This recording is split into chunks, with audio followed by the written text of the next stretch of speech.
Welcome back to The Explainer. So we've just wrapped up our deep dives into Part 1, that's verses 1 through 11, and Part 2, verses 12 through 24 of Nagarjuna's Hymn to the Incomparable One.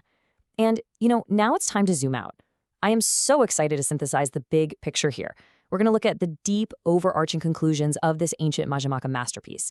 And trust me, the sweeping cosmic concepts we're going to get into today, they're absolutely mind-bending, but actually, they're surprisingly applicable to how we live our everyday lives. To kick things off, I want you to consider a really profound paradox.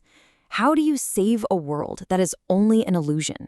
Right? This is the central problem, the ultimate tension, really, that the Buddha navigates in this entire text. Because if reality as we know it lacks ultimate substance, why do anything at all? Why even care? Okay, let's dive into this. We see this tension pop up right away in verse 9.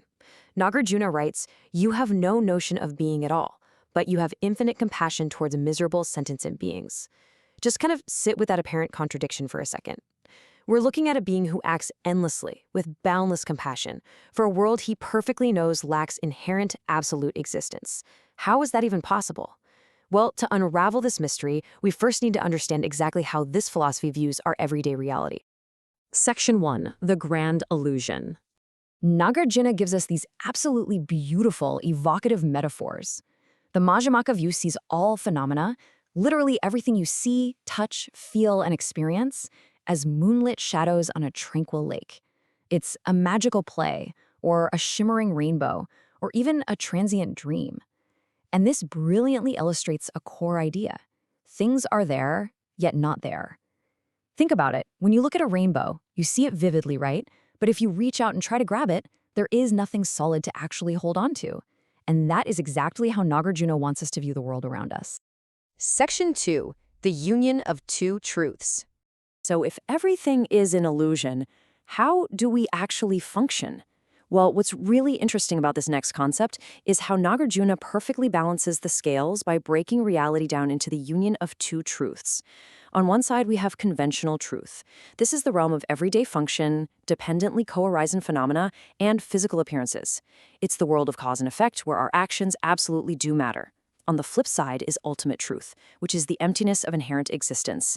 It's the realization that there is no absolute, independent thing out there. But here's the kicker. Nagarjuna insists these two truths are not enemies. They are completely inseparable, perfectly co-defined, and they operate together simultaneously. And that perfect union leads us directly to the dharmatā. Let's demystify this Sanskrit term real quick. Basically, you can think of the dharmatā as the ground state of reality. It's this non-dual expanse, an ineffable harmony where both the conventional and ultimate truths operate in perfect unity. It's where all our human distinctions and rigid categories just dissolve into a luminous whole. It is reality exactly as it is, before our minds start putting it into neat little boxes.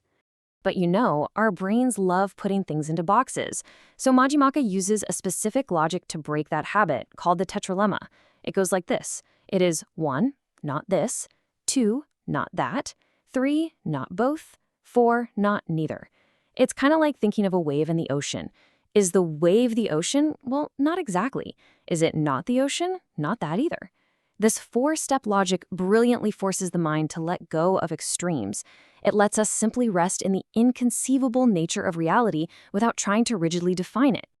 Section 3, acting without acting. So how does a fully enlightened being actually behave within this two truths reality?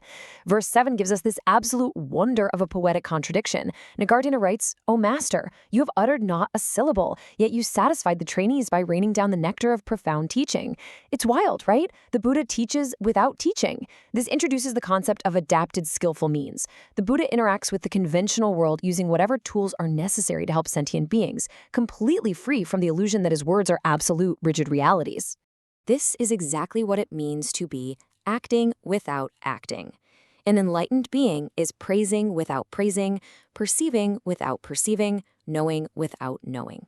What this means in practice is that they are fully engaging in conventional virtuous activities like showing devotion, teaching, or feeling deep compassion, but doing so without clinging to those actions as absolute reality. They don't reify the action. It's like they're playing the magical play of reality beautifully, but never once forgetting that it's a play. Which brings us to a really powerful equation. Wisdom, meaning the understanding of emptiness, plus compassion, which is conventional action in the world, equals liberation. I mean, just imagine for a second how incredibly liberating it would be to act purely out of compassion, helping others with everything you have, but completely without the heavy burden of being attached to your success, your failure, or your ego. That is the true freedom Nagarjuna is pointing us toward. But how exactly does the Buddha bridge the gap between this ultimate emptiness and our physical world? Section 4. The three kayas. To explain this mechanism, the text introduces the trikaya. You can think of it as a spectrum representing the three bodies of the Buddha. It's basically the framework for how formlessness takes form, ranging all the way from ultimate reality, down through subtle manifestation, and finally into physical appearance. Here is how those three layers actually break down. At the base, we have the dharmakaya. That's the formless ground or ultimate reality.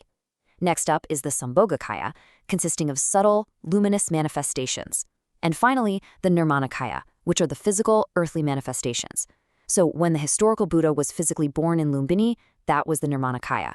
But crucially, that physical birth is just an adapted, skillful means to guide sentient beings. It doesn't mean the Buddha was actually created or bound by worldly birth. Verse 12 captures this perfectly. It says, "Although you prevail everywhere, yet you are born nowhere. Although you manifested birth, yet your body is the nature of dharmakaya." The Incomparable One effortlessly navigates these different kayas. It just goes to prove that form and formlessness, action and stillness, they are literally just two sides of the exact same coin. Section 5, Walking the Middle Way. Now let's bring these lofty cosmic concepts all the way down to earth, because I absolutely love verse 5 for this. It reads, "You did not desire for nirvana seeing the faults of samsara, O Lord. You attain peace without getting rid of samsara."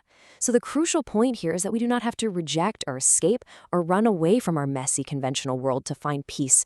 Enlightenment isn't about leaving. Peace is realized right in the middle of the mess, just by seeing it for what it truly is. We can actually emulate this non-dual vision in our own lives, and it breaks down into these steps. First, recognize the illusion. That's wisdom. Understand that your anxieties, dualities, and conflicts, they're kind of like rainbows. They lack solid inherent existence.